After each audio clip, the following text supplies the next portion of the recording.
The Fly is a 1986 American film directed by David Cronenberg and a remake of the 1958 film of the same name directed by Kurt Newman. So I almost wanted to not cover this one since it is, I mean, it's one of the most well-known remakes of all time.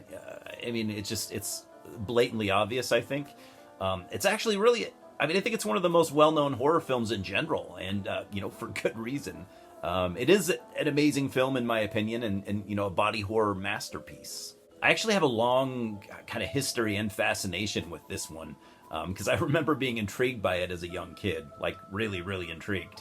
I never had the courage to, watch the whole thing back then, but I just wanted to catch a few glimpses of the monster before scurrying back to Scooby-Doo or The Simpsons or whatever else I was watching back in those days. Since then, though, I've become a massive, massive David Cronenberg fan, and he is one of my favorite directors of all time.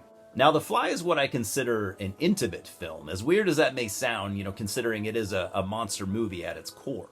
But what I mean by that is that it's a film with a small cast, and it focuses almost entirely on the two leads. There are other characters, but they're pretty unimportant in the grand scheme. The plot follows Seth Brundle, a quirky, brilliant scientist that only Jeff Goldblum could play, and a journalist named Ronnie, played by Gina Davis. Seth and Ronnie become quickly attached after working together when he shows her a new invention that he had been working on secretly.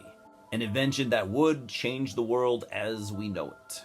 And these two characters make this so much more than just a monster movie. And combined with David Cronenberg's amazingly disgusting practical effects, this is arguably the best monster movie ever made.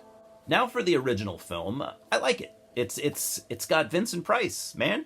And even though atomic age sci-fi and horror it just isn't quite my thing yet, I'm still working on that. It's a classic. The two films have really similar storylines, but Cronenberg makes, more than enough changes to his film. He really makes it his own, and I would expect no less. Whenever the term body horror comes up, this is the first film that comes to my mind every single time.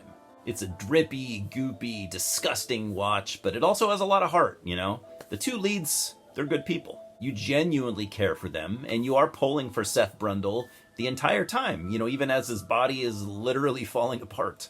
For me, this is the ultimate version of The Fly. The original is cool as hell, but it doesn't quite compare, for me, at least.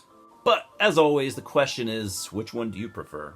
Thanks for watching, and I hope to see you tomorrow for my 12th video in this series. Cheers, guys. Stay spooky.